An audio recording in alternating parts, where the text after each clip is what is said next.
Welcome to Crafty Sourcer. If you're looking for a raw, unfiltered podcast on all things sourcing in APAC, you've come to the right place. Grab a coffee or wine and join your host and other guests as we dive deep into the complex and ever-evolving world of sourcing, keeping you informed on insights, tools, and even at times, a healthy sourcing debate or two. Now, here's your host, Denise Pereira from Kaleidosource. Settle in and let's get crafty.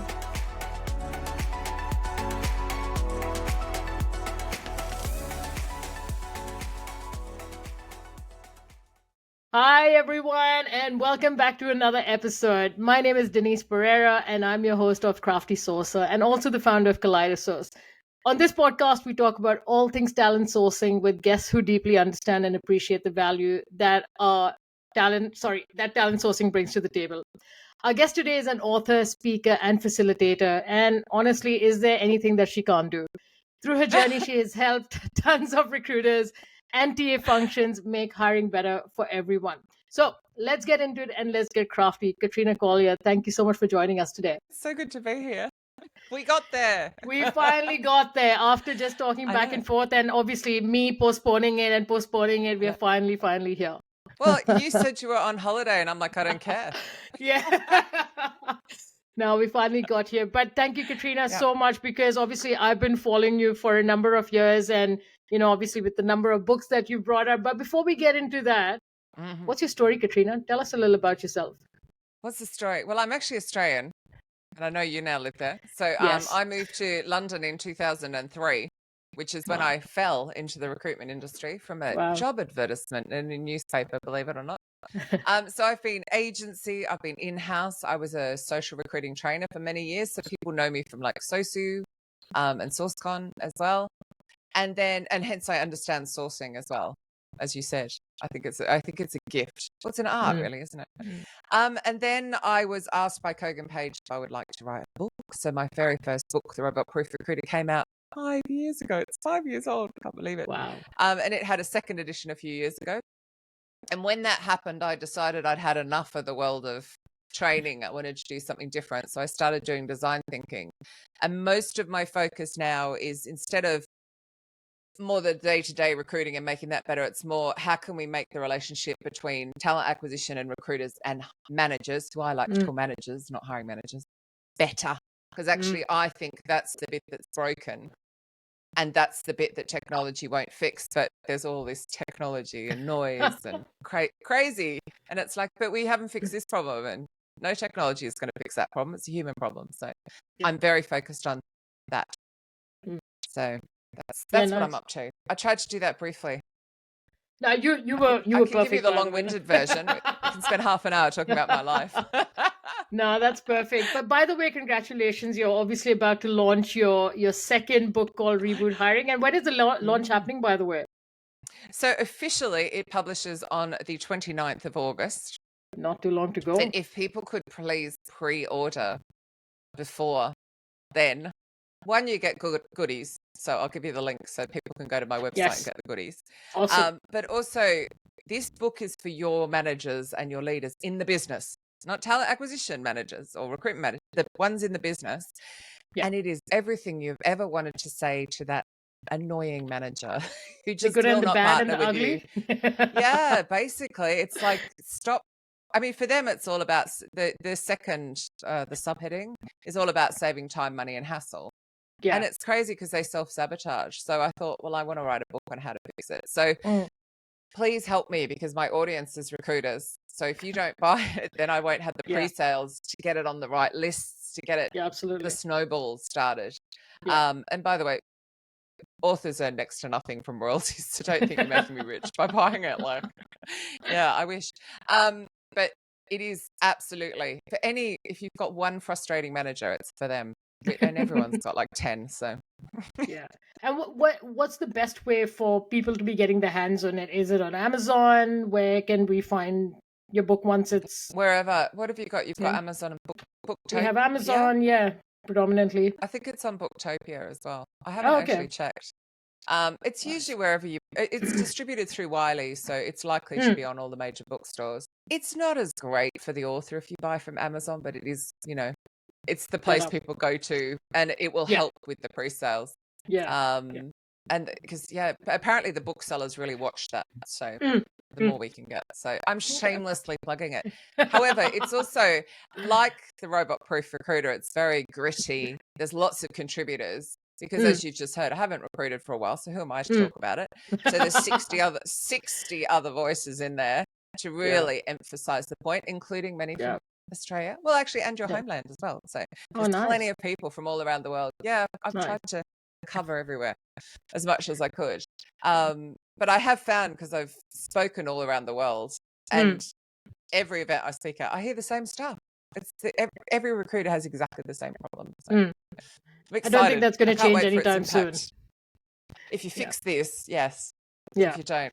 Yeah. And it's the same for sources or recruiters. If you don't fix that relationship with managers. Exactly. You mentioned you design and facilitate design thinking workshops specifically for hiring processes, right? Yeah. What are the most frequent challenges you've observed companies struggle with, and how do you sometimes see those challenges impacting the ability to hire a lot more effectively, like in those workshops? So the joy with design thinking is that you can get a team together and you can get them to be honest. I mean, you need to have talent. I usually run them with talent acquisition, so I usually run them in-house. So you need to have a leader of that team who's also willing to hear the feedback, because sometimes it can be a bit brutal. Yeah. But the vast majority of the time, it will come down to the human relationships. So occasionally it can be where talent acquisition and HR have friction. That occasionally that can be the problem. And so onboarding and pre-boarding. But most of the time, again, it comes back to this manager relationship. It's rarely about the technology. I mean, I might hear, oh, we had our ATS. Yeah, well, whoopee, we can't fix that. But most of the time, it comes back to the human relationships. And the problem is you've got people who, well, I mean, it's damaging employer brand and candidate experience, as we know, and that's costly. Failed recruitment, also costly. But the issue is your managers don't care. They don't care about those buzzwords.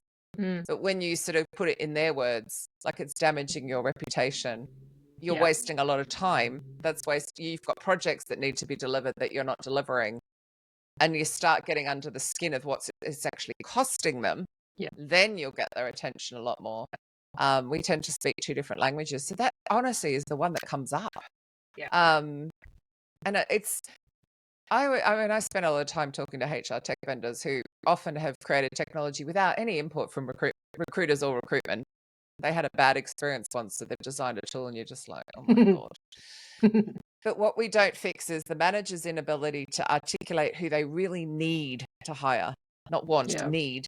And then you've got a dreadfully written CV or resume, whichever you like to call it, and you're trying to match them. It's just, it's a human problem. So.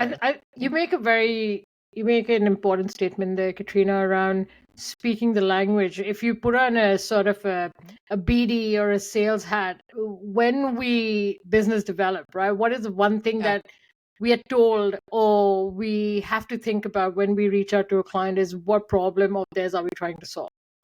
So we need to speak their language as well. And I think one of the things we've all seen is like, and this is an example of when you do an exit interview, when you collect all of that information from an employee that's exiting, what do you do with that information? Are you just collecting it because you need to tick mark a box, or are you going to do something about it if there's a pattern there? So in your design thinking workshops, obviously there would be a pattern over there. And have you seen a lot of those changes happen, that because it's what you do after that when you leave that room? I don't follow up as much as I should. We do get to the point where we have designed solutions. It's the joy. You can do it in a day. And then it's up to them whether they go and implement. I tend to like drop in and get to the bottom of it. I just have a wonderful ability to get people to open up and tell me the truth, which is quite cool. Again, only if the leader is willing to hear it. I did have a recent experience where it didn't work because the leader wasn't willing to hear the truth from the team.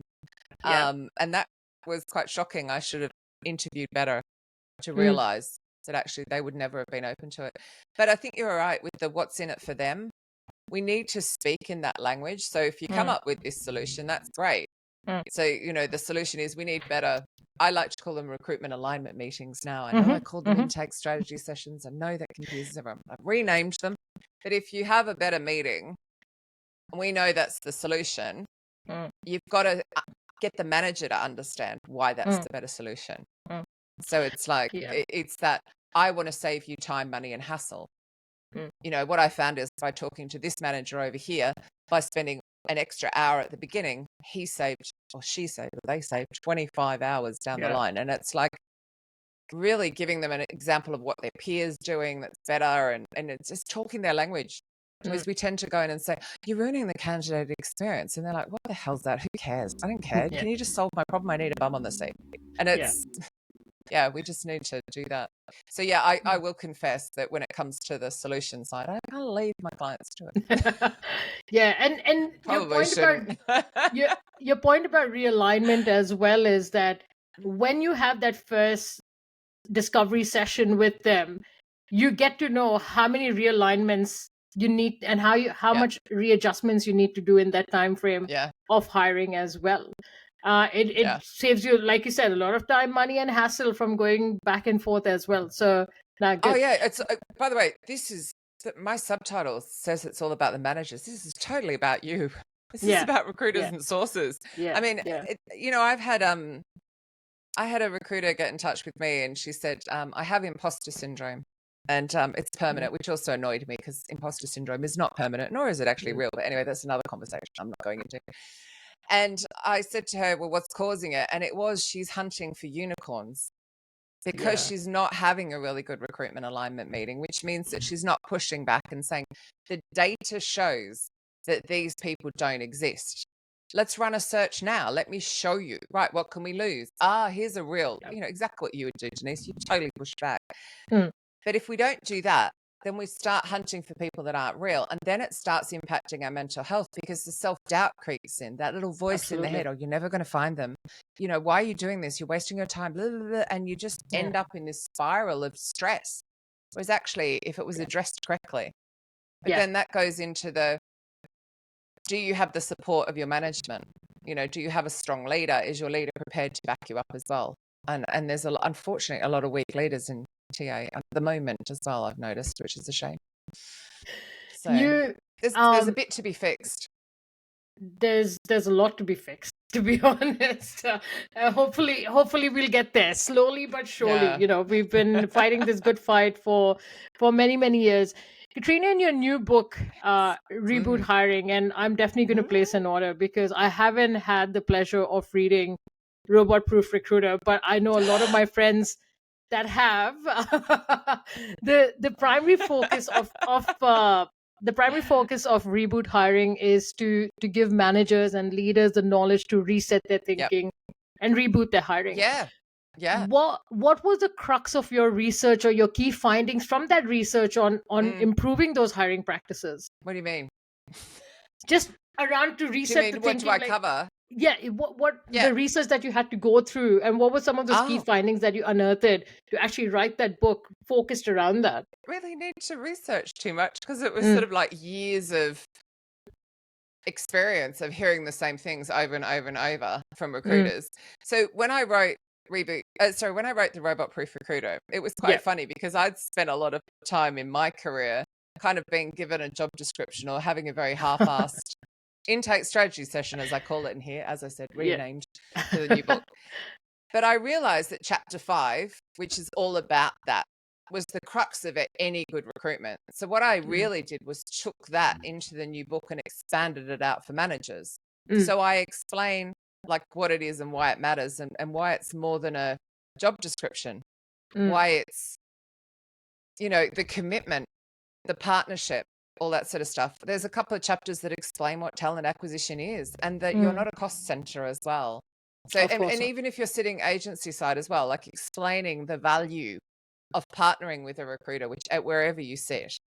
And then I talk about things like the cost of isms and phobias, because over the years, rather than like going and looking for it afresh, it was like I'd already seen how they undermine themselves really with their behavior in the hiring process.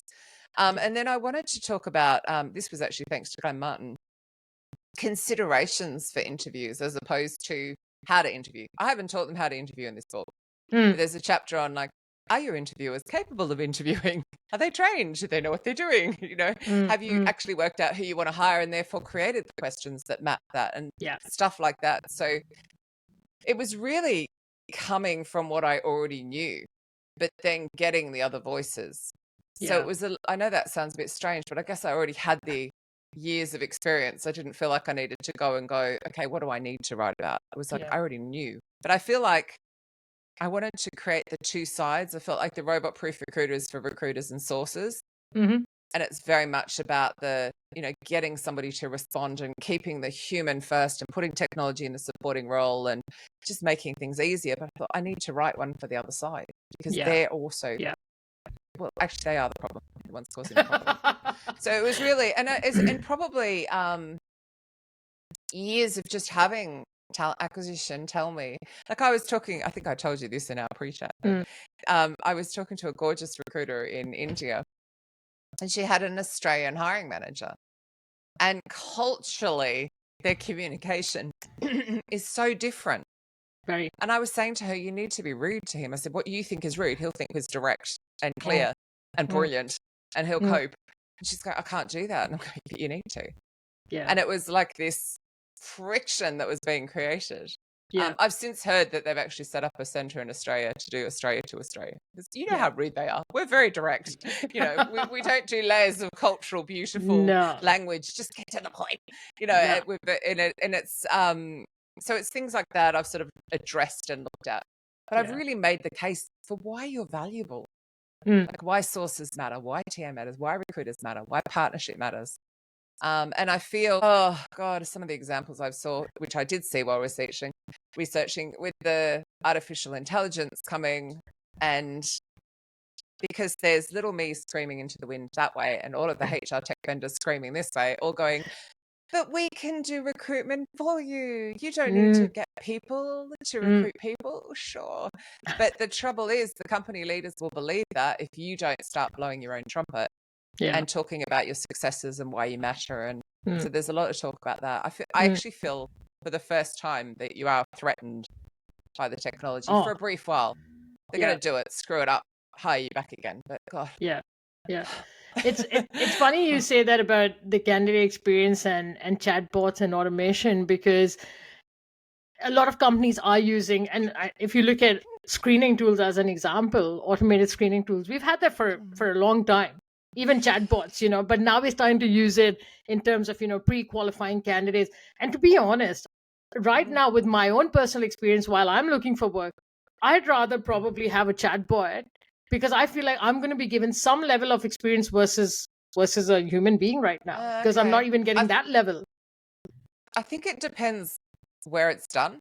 So there's a case study in the Robot Proof Recruiter about Yodel, who are a courier company. So they look for drivers, and the drivers go on at 11 o'clock at night and look for jobs. Great. It's a driver job. You can have a chatbot come up and go, can you carry a 32-kilo parcel? No, I can't. Oh, I'm sorry. This isn't right for you. Like, it's great.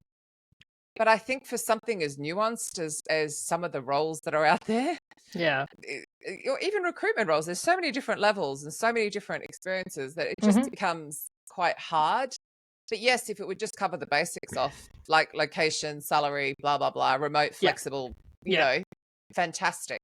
But I think the problem is we've got the case study I put in there is a company recruiting software engineers that was being very arrogant, very small company, but really full of his own self-worth. Try not to swear. Who would send people immediately to a test, a quite challenging test. And if they failed the test, he would humiliate them. And there was no need for that.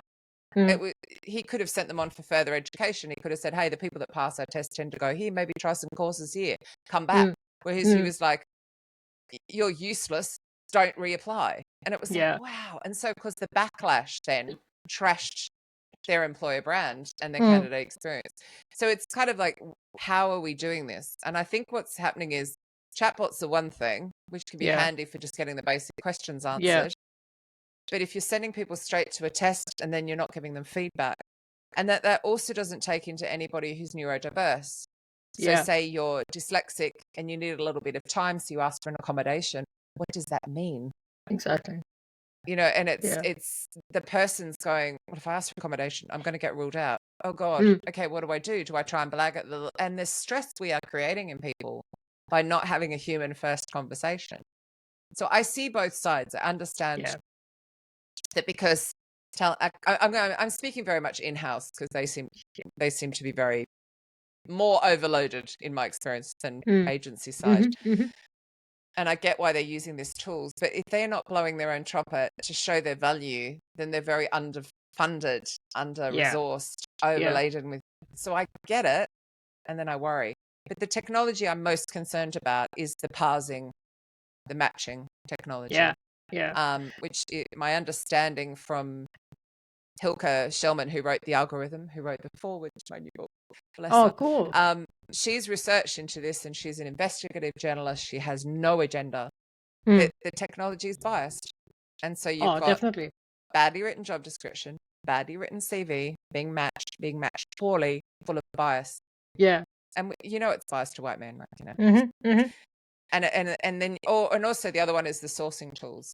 So the any OpenAI, for example, sourcing tools. I'm not an expert in that, but I know they too are flawed. So I have concerns. I think that we need to really think about how we're using it. For meeting notes, fantastic. I have no problem with you doing that. God, do that. For chasing up. Currently, if you are a first level connection, you will get a robot message from me. In fact, I keep embarrassingly messaging people that are in Reboot hiring and then going, please don't buy it. I've got one for you. It's like, oh.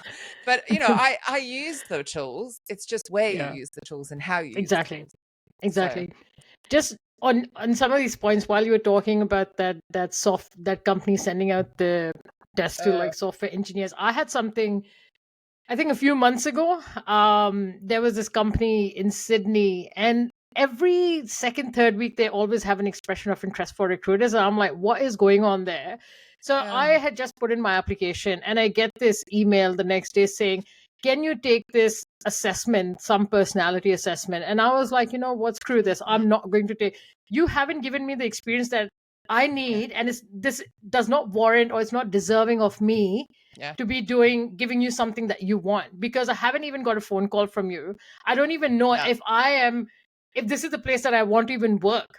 You haven't even given me anything to go by and be like, okay, now I'm going to invest time in doing this, whether that's 2 minutes, whether that's 30 minutes. And what did I do? I deleted that email, and I actually emailed the recruiter before doing that, and I was like, I'm not okay, and I don't think you all should be asking people to do a behavioral assessment. Test. Yeah, exactly. Right before, just so that you can suss them out, and that's what you're doing as a cultural fit, not a cultural alignment. Worse, it's pseudoscience. It's literally pseudoscience. So I was on Test Gorilla's skill-based hiring webinar, and I'm going, am I allowed to be honest here? And they're like, yeah. I went, okay, people, during the webinar. Yes, great. Test somebody's sourcing skills. That's a hard skill. Can somebody find somebody? Like Catherine Robinson always does her little tests on. You won it the other day. I saw that. Go, Janice. See, I spy. I see all this stuff going on. But that's one thing. That's a hard, it's a soft skill, but a hard skill, isn't it? It's like it's a skill that you can test. But someone's personality, who gives a shit? Like you and I have different personalities. We're both capable of finding, engaging, and hiring people. Like it is pseudoscience. You should not be ruling anyone out on a personality test, or even in on a personality test. Yeah, spot on. And what I do love about Test Gorilla's ones is they're really short, and every single person gets feedback. So I'm sure there are other companies out there that also do that. I just happen to know them. But it's really important to me that we stop doing that, because the most hilarious one is what's the ENFJ, all that. Oh yeah, I know which one you're talking about. Yeah. Based on half a bit of research, and it's not even factual research. It's so bad. It's been proven, and it's scary. Actually, that is in Reboot hiring. I put that in. The number of people that believe that test or go around saying I'm a blah blah blah blah. I'm INFJ or something. Yeah. And Katrina, you can't box people. No, we can't, because we evolve. We are not like, if I look at myself, I'm not who I was even yesterday, because Mm, a situation might happen, whether it's my personal life, whether it's my professional life, and I'm like, mm, how I act and react is who I'm going to be tomorrow. yeah. Because I'm not I who mean, I was yesterday either. So yeah. people need, I mean, and the I've thing is, taught. Sorry, sorry, I go. was just going to say the same thing. I mean, I've talked very openly about healing my childhood trauma, and I've spent like Yeah, 12 years. I still have the same sourcing skills. I can still yeah, go find people under rocks, but my entire personality has changed as I've gone from somebody full of self-loathing to someone who's very comfortable in their own skin, very happy. So my personality has shifted. I've become a lot happier, and yeah, if that makes sense. But it's like, but I can still skill. My hard skills are still wired. exactly. And I don't think a Yeah. personality assessment is going to tell you if you're going to be good at your job or not. No.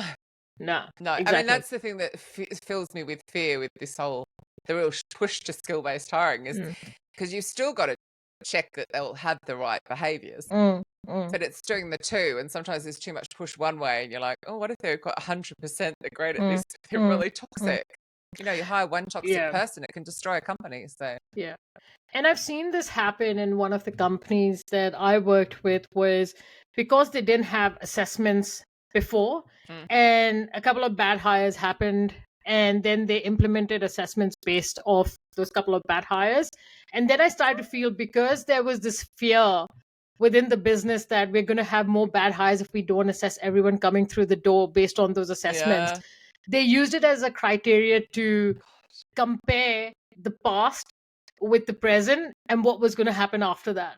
And I Oh, felt no. like, as much as I am for certain things, I also question the way of how hiring was being done. That yes, you had different sort of criteria points and different assessment methods that were there, Yeah. but ultimately, when we were presenting our case on why this person needed to be hired, and we would put in everything, they would Yeah. always pick up on the red flags from that assessment that came back. Mm, And I was like, and I always questioned, but the thing is that our influence was very limited from, as a sourcing point of yeah. view, was what we could do, could push back, not push back, etc. Mm, But this is the problems that I have with assessments in general, and I think it goes back mm, to how it's also implemented, how it's viewed within the organization, absolutely. how it's pushed out, how it's rolled out, etc. And um also the willingness of the human. So when you're saying that, I'm thinking of a company I know that ended up imploding. mm, So I'd grown them up to a certain point, and they hired the wrong sales director. And the yeah. sales director didn't sell, and the bench started. It was a consultancy. The bench started Mm, filling up, and I realized it was going to implode, and it did. mm, That's exactly what mm, happened. It was quite heartbreaking. Thank God I wasn't there at that point. But the COO was a narc. He was a yeah, narcissist, and he couldn't see that he'd made a mistake. So he yeah. would have been like, well, that person has that failure as a personality. Well, actually, no, Mm, mm, you have the failure because you yeah, couldn't guide them and help them and pass on all your knowledge, and was unwilling to look at themselves as well, because two parties at play. So you could yeah, also have that going on, where you can exactly. keep blaming all these poor hires and actually it's you as the leader. Mm-hmm, So mm-hmm. it's Very true. complicated. You were going to ask a Katrina, question, which was probably not that. yeah. Sorry. No, all good. Just a last question from me, Katrina. Mm, With all your experience and what you've seen, what you've written mm, about, what you've heard from other people as well, how do you think companies, recruiters, managers, sourcers can actually mm, strike the right balance between that automation and the human interaction to mm. not just keep candidate engaged, but just be not dicks about it? Do you know, I keep going back to that meeting. Yeah. I really do, because I think if you can prove your value, one, Mm, you won't be replaced by automation, mm, but you can mm, get the information, the je ne sais quoi. mm. Sorry, that's the worst French accent ever. But if you can ask better questions Mm. in the recruitment alignment meeting, as I keep renaming it, if you can get under the skin, if you can, and there's some great questions in both the robot proof recruit and reboot hiring, if you can really get under the skin of that role, you then have excitement and Mm, information to share mm, with your mm. candidates. And it's genuine. It's Yeah. like, we have this problem, come and fix our problem. Yeah. And then they will just be engaged, and it's less about the automation. But please treat people with respect. I'm going through the publishing process with my memoir, and it's unlike a business book that I can get a contract like this. It's actually quite hard. Yeah. And I've been ghosted by publishing houses, and it was like, oh, this is new. I haven't felt what it feels like, and I started doubting my writing. I started doubting my experience of my life. This is about my life. This is huge. Yeah. And it really, I'm very confident in my skin. And suddenly I was like, oh, I was wobbling. And it was that we have a very damaging impact on people. So it's something like 87% of people who've applied, by the way, they think just sending that email in, they deserve a response. But 87% end up down or depressed if they're ghosted. We think it's only the people in the interview process, but to people applying, it is from the application. They want closure. Yeah. So there's that side of it. But I think the important thing is the better you are at the beginning, the better everything is. So the better the job description, the better the outreach, the better the engagement, and the better that you'll attract the right people. We have to get better at this, or we are going to get replaced. So, I also feel like when I know I've done this a few times now, where I've applied for places, or I've seen something on LinkedIn and I've reached out to the recruiter or the lead, and I've been like, hey, you put up the sourcer role, I would like to know more. And they'll be like, yeah, send me your number, and when can you speak? And I'm like, okay, this day, and then nothing. And then I'm like, this is happening too often, too often. Yeah. And then it's happened too many times to the point where I've actually gone back to those people. I'm like, this is not on. Like, the market is already shit. People already feeling shit. Yeah. The only thing you can do and say is, sorry, but right now we're not looking, or we fill the role, or whatever it is. I feel like there's so much more that we can do. Yeah. And sometimes I feel like, am I doing a disservice by saying something? And am I digging a deeper hole for myself from finding my next thing because I'm so vocal about it to someone else? Yeah, probably. Yeah. But I also feel like if I don't, then I'm also doing a disservice to my community at the same time. So. I mean, I have to say, I'm actually really disappointed in the profession.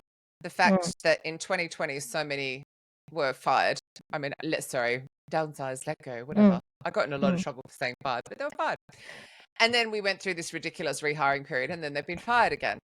But the lack of empathy and the lack of understanding when so many in the profession went through that dreadful phase of unemployment, sometimes twice, and they still have no empathy and compassion. It blows my mind. No. Like, be kind to people. We play with people's lives and livelihoods.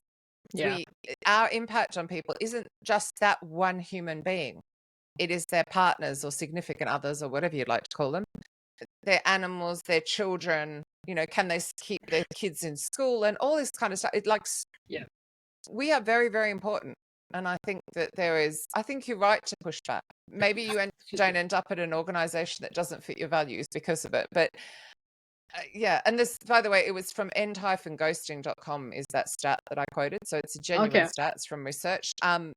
I love what the Circle Back Initiative's doing. Steve as well. God? I'm sure that you know Gary. Steve. Oh, sorry, Steve. I can't believe I just called him that. I was thinking of Steve will forgive you, so Katrina. I actually spoke to him I was getting the GAR from his surname, and menopause brain.